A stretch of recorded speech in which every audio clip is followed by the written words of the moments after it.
Hello students. आज हम चालू कर रहे हैं cell cycle and cell division. अभी तक आपको सेल के बारे में अभिषेक सर ने बहुत अच्छे से समझाया है और जो कुछ भी बचा पोर्शन है वो आपका अच्छे से वो कवर करा के देंगे। उसके बाद में मोस्ट इंटरेस्टिंग टॉपिक ये है कि सेल साइकिल और सेल डिवीजन क्या है। देखो, cell is a basic structure and function unit of the body, that is the living things, right. तो इसके बारे में आप अगर अच्छे से जान लेंगे तभी आपको बायोलॉजी में कुछ भी प्रॉब्लम नहीं होगा। तो आज हम चालू कर रहे हैं cell cycle and cell division. तो सेल साइकिल क्या है? सेल साइकिल में क्या होता है कि एक जो सेल है वो ग्रो होगा। ये जो है ये न्यूबॉर्न सेल है, इसमें सपोज इट इज न्यूक्लियस है। अभी क्या होगा, कुछ ये इसमें कुछ टाइम बाद इसकी साइज बढ़ जाएंगे, मीन्स इसका में क्या होंगी, ग्रोथ होंगी। और सर्टन पीरियड के बाद इसमें मैच्योरिटी आने के बाद क्या होगा, इस सेल का डिवीजन होगा और दो न्यूबॉर्न सेल फिर से फॉर्म होंगे। इसी को क्या बोलते हैं, cell cycle. Life of one cell, that is a cell cycle. अभी सेल साइकिल की डेफिनेशन लिखना है तो क्या है, it is the orderly series of changes occurring in a cell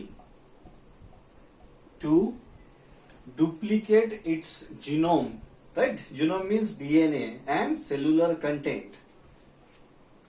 To duplicate its genome and finally divided into two daughter cells.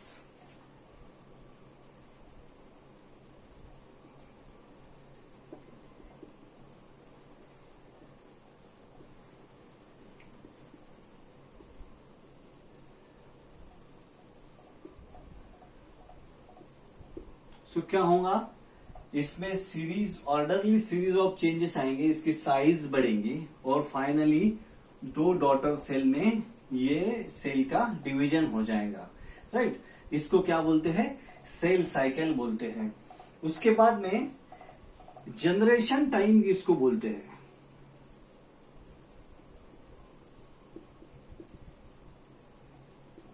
So it is the time required for the cell to divide, right.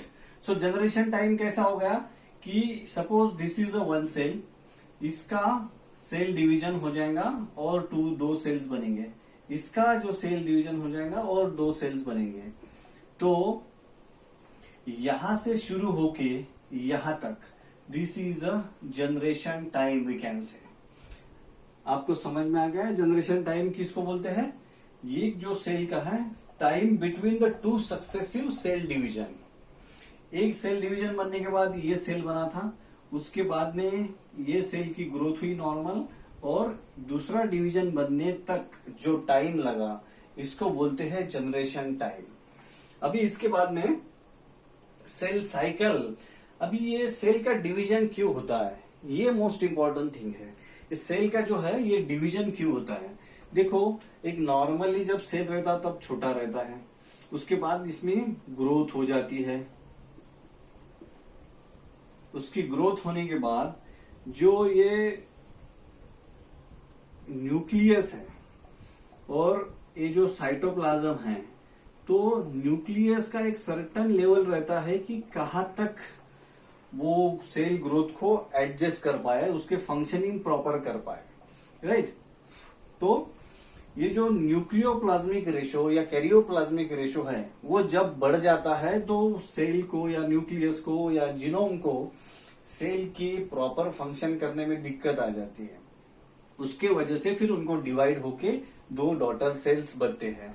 उसके बाद में अगर cell prokaryotic है या unicellular organism है, उसको reproduce करने में भी इसका काम होता है। उसको रिप्रोडक्शन में भी काम होता है। अगर ये ऑर्गेनिज्म मल्टी सेलुलर ऑर्गेनिज्म है तो उसमें ग्रोथ के लिए वो काम में आता है। राइट। तो बेसिकली रिप्रोडक्शन और ग्रोथ के लिए सेल डिवीजन बहुत ही आवश्यक है। सपोज एक आप सोचिए कि अगर सेल डिवीजन नहीं होता था तो क्या होता था। अगर सेल डिवीजन नहीं होता था तो जब शुरुआत में अमीबा जो यूनिसेल्युलर ऑर्गेनिज्म ये पृथ्वी पे आए थे, इनका डिवीजन ही नहीं होता था और उस ऑर्गेनिज्म से बाकी भी ऑर्गेनिजम्स इवॉल्व नहीं हो पाते थे। तो life was not possible on the earth without the cell division, right. तो सेल डिवीजन इसीलिए इंपॉर्टेंट है, उसके बिना अर्थ पे लाइफ पॉसिबल नहीं है, कुछ भी पॉसिबल नहीं है। क्योंकि जब दो मेल और फीमेल गमीट्स बनते हैं, उनका फ्यूजन होने के बाद जाइगोट होता है। जाइगोट से ही पूरी बॉडी डेवलप होती है कोई भी ऑर्गेनिजम्स की, राइट।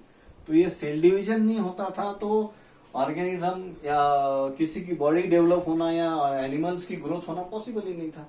इसीलिए सेल जो है वो डिवाइड होना बहुत ही आवश्यक है। उसके बाद में सेल की डिवीजन में जब डिवीजन होती है तो दो पैरामीटर्स जनरली देखे जाते हैं। मैंने आपको बोला कि कैरियोप्लाज्मिक इंडेक्स है ना। तो कैरियोप्लाज्मिक इंडेक्स कैसे निकाला जाता है ये देखते हैं हम। Volume of nucleus upon volume of cell minus volume of nucleus. Volume of nucleus ये सेल है, ये है न्यूक्लियस, राइट। अभी इसका वॉल्यूम, बाद में ये कंप्लीट सेल का वॉल्यूम माइनस इसका volume equals to cytoplasmic volume of cytoplasm.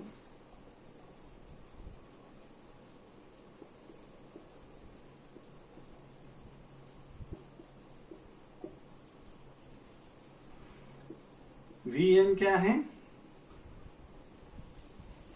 Volume of nucleus. और Vc क्या है? और एक वॉल्यूम ऑफ सेल, राइट। तो ये कैपिटल सी पकड़ लो आप, राइट। तो ये जो कैरियोप्लाज्मिक इंडेक्स है इसके ऊपर सेल साइकिल या सेल का डिवीजन रिस्पॉन्सिबल रहता है। दूसरा है वॉल्यूम सरफेस रेशियो।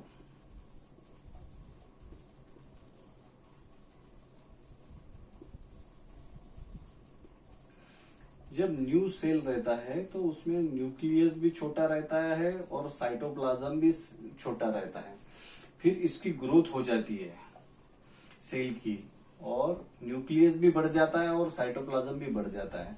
अभी साइटोप्लाज्म में जो वॉल्यूम है ना, इसमें कितना वॉल्यूम है, तो वो अगर वॉल्यूम हद से ज्यादा बढ़ जाता है तब सेल का डिवीजन हो जाता है दो सेल्स में, राइट।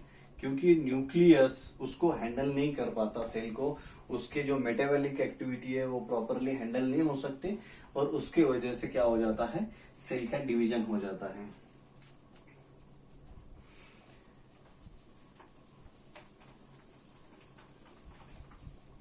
अब हम मेन टॉपिक सेल साइकिल की तरफ आते हैं। तो सेल साइकिल जो है इसमें दो फेजेस होते हैं बेसिकली। फर्स्ट होता है आई फेज एंड सेकंड होता है M phase. I phase means interphase और ये है माइटोटिक फेज।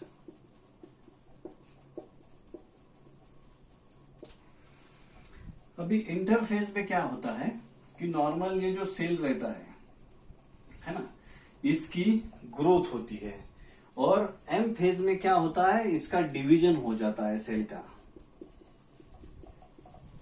अभी इंटरफेज में क्या होता है कि सेल की नॉर्मल ग्रोथ होती है और डिवीजन नहीं होता। तो अर्लियर जब स्टडी किया था साइंटिस्ट ने तो इसको रेस्टिंग फेज भी बोला गया था।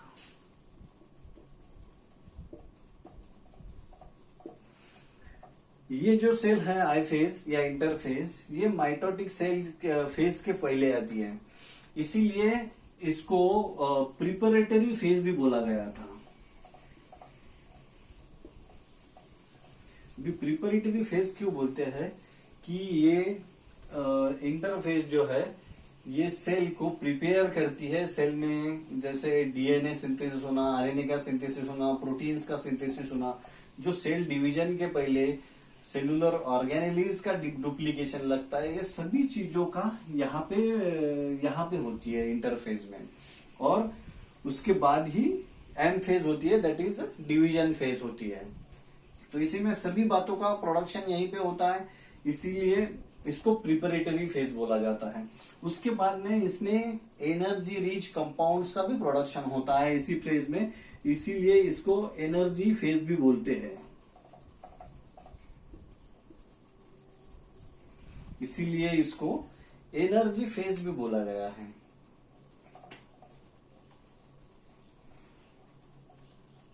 एनर्जी फेज में कौन से, जैसे एटीपी का सिंथेसिस हो गया तो दिस इज एडेनोसिन ट्राइफॉस्फेट्स, जो भी सेल को एनर्जी लगती है वो इसी फॉर्म में मिलती है। उसके बाद में न्यूक्लियोटाइड का सिंथेसिस, सभी चीजों का सेलुलर ऑर्गेनेलिज का डुप्लीकेशन ये फेज में होता है, इसीलिए इसको इंटरफेज बोलते हैं। और एम फेज इसको माइटोटिक फेज बोलते हैं। अभी ये दो फेजेस में मेन डिफरेंस क्या है वो थोड़ा सा देख लेते हैं अपन।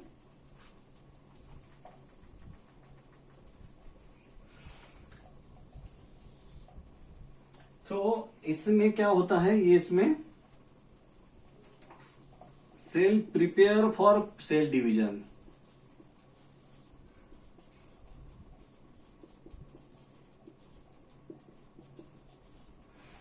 और ये फेज में एक्चुअल सेल डिवीजन हो जाता है।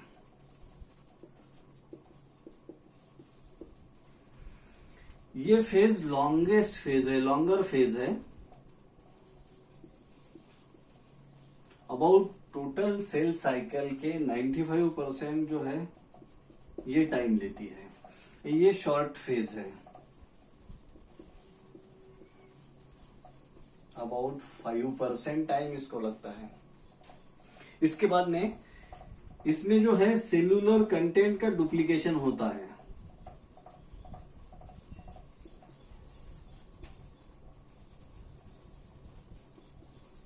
सेलुलर कंटेंट की क्या हो, ग्रोथ होता है। उसके बाद में डीएनए का डुप्लीकेशन होता है, RNA, protein synthesis, protein formation होता है ना। ऐसे अलग अलग सेलुलर फंक्शंस इसमें होते हैं। और इसमें क्या होता है, सेलुलर कंटेंट का डिवीजन होता है।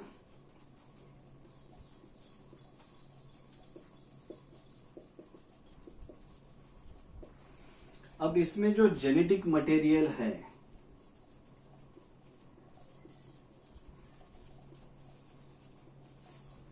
जेनेटिक मटेरियल मीन्स क्या, डीएनए जो न्यूक्लियस के अंदर रहता है, वो जेनेटिक मटेरियल है, वो क्रोमेटिड के फॉर्म में रहता है। क्रोमेटिड मीन्स क्या, ये जो डीएनए है वो फ्री फॉर्म में है। और क्रोमोसोम फॉर्म मीन्स क्या, ये compact arrangement of DNA, it is called as chromosome. तो इसमें क्या रहता है, ये क्रोमोसोम्स के फॉर्म में रहता है। यहां तक समझ में आया आपको। इंटरफेज में सभी सेलुलर ऑर्गेनेलिज की ग्रोथ होती है और इसमें प्रिपरेशन होता है सब माइटोसिस के लिए, जो भी कुछ लगता है ना। ये लॉन्ग फेज होती है, ये शॉर्ट फेज होती है माइटोसिस। उसके बाद में सेलुलर कंटेंट की ग्रोथ होती है, protein synthesis, DNA synthesis, replication से लेके हर चीज इसी में हो जाती है। और इसमें क्या होता है, सिर्फ सेल कंटेंट्स का डिवीजन हो जाता है। इसमें जेनेटिक मटेरियल क्रोमेटिड है जो लॉन्ग थ्रेड लाइक स्ट्रक्चर रहता है, और इसमें क्रोमोसोम्स है जो रॉड शेप के होते हैं। इस टाइप से ये सेल साइकिल का ओवरव्यू मैंने आपको बताया है। अभी सेल साइकिल तो बताया था, सेल डिवीजन में ये है।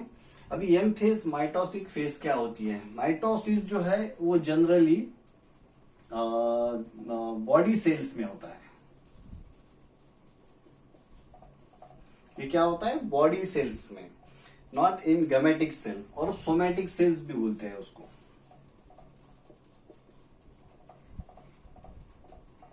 राइट अभी इसके बाद में इसको आप वीडियो को पॉज करके इसको आप नोट भी कर सकते हैं अभी तक क्या मैंने बोला है आपको। इसके बाद में हम आते हैं एक्चुअली इंटरफेस कैसे रहती है, इंटरफेस में क्या क्या होता है, इंटरफेस कैसे रहती है ये हम देखेंगे। नाउ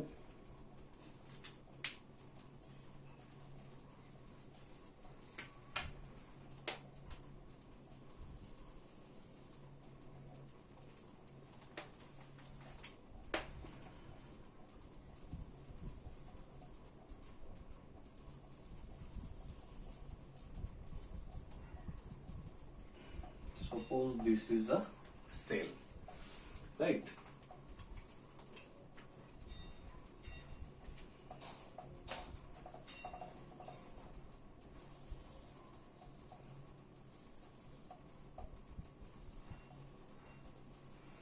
अभी ये जो है सेल में इंटरफेस जो है उसमें 3 फेजेस रहती है, G1 phase, S phase and G2 phase and finally तो यहां से लेके यहां तक तकरीबन 95% जो टाइम है उसमें इंटरफेस रहता है ये, राइट और ये जो है ये है एम फेज।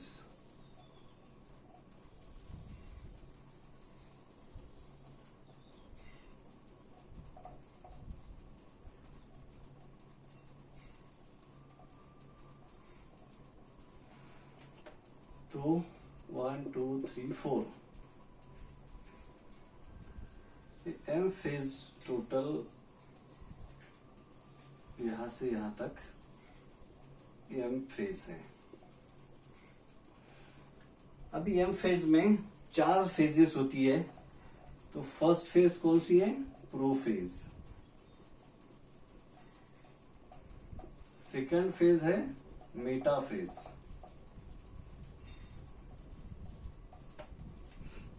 उसके बाद में थर्ड फेज है एनाफेज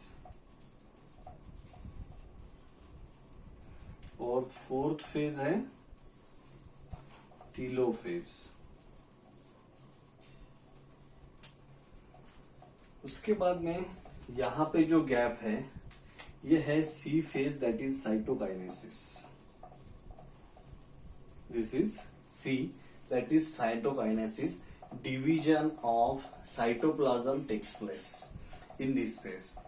तो फर्स्ट इसमें आपको देखना है कि जो इंटरफेज है और एम फेज है, राइट तो इंटरफेज और एम फेज में इंटरफेज ये टोटल यहां से आता है, इंटरफेज में 3 फेजेस है, कौन सा G1 S and G2 phase. तो और उसके बाद में फिर माइटोटिक फेज रहती है, ये एम फेज रहती है। उसके बाद में दिस इज साइटोकाइनेसिस। तो एम फेज में 2 फेजेस है, cytokinesis that is karyokinesis and cytokinesis. ये हम बाद में देखेंगे। अभी हमको देखना है कि G1 फेज में क्या क्या होता है। तो ये जो G1 फेज है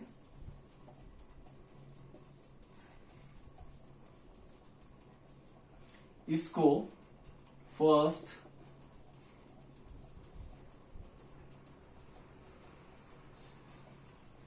ग्रोथ फेज भी बोला जाता है, उसके बाद में गैप 1 फेज भी बोला जाता है। उसके बाद में ये देखो आप इंटरफेज में ये G1 फेज कहा है, ये माइटोसिस के बाद में होती है। सेल साइकिल में आप अगर देखते हैं तो माइटोसिस के बाद में होते हैं, तो इसको पोस्ट बाद में होती है इसको, तो पोस्ट माइटोटिक फेज भी बोला जाता है।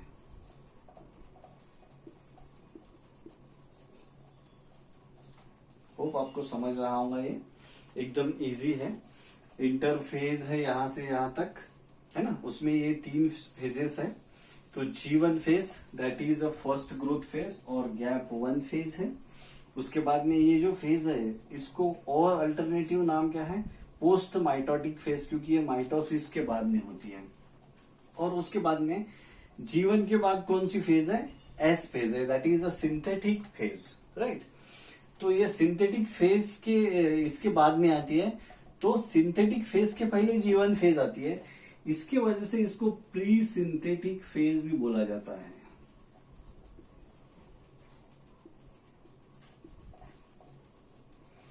ऐसे अलग अलग नामों से इसको बोला जाता है।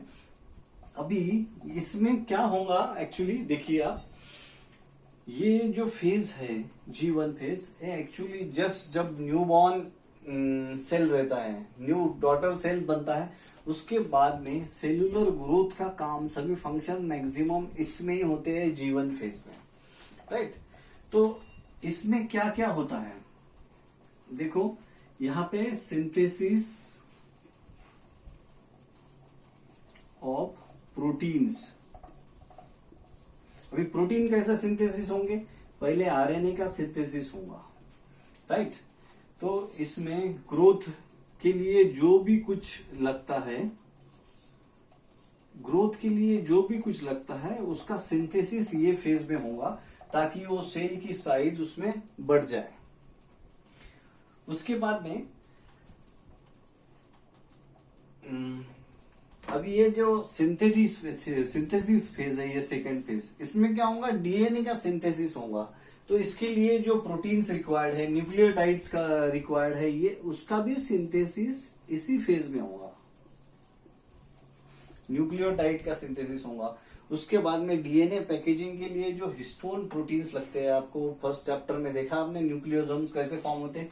तो H2A, H2B, H3, H4 जो हिस्टोन प्रोटीन्स रहता है, उसके लिए जो रिक्वायर्ड अमाइनो एसिड है, उसका भी सिंथेसिस इसी फेज में होता है। उसका जो अमाइनो एसिड्स या प्रोटीन्स जो भी लगते हैं, ये आने वाले टाइम में सेल को ग्रो करने के लिए, वो सभी चीजों का इसमें ग्रोथ होते हैं। आपको लिखना है तो आप ये भी लिख सकते हैं। उसके बाद में मेन चीज क्या है कि इसमें ये फेज में जो डीएनए है वो कैसे दिखता है ना। तो डीएनए कैसे दिखता है, वो क्रोमेटिड के फॉर्म में रहता है। डीएनए हमेशा कैसा रहता है, डबल स्टैंडर्ड रहता है, राइट। तो ये जो है, ये सेंट्रोमेयर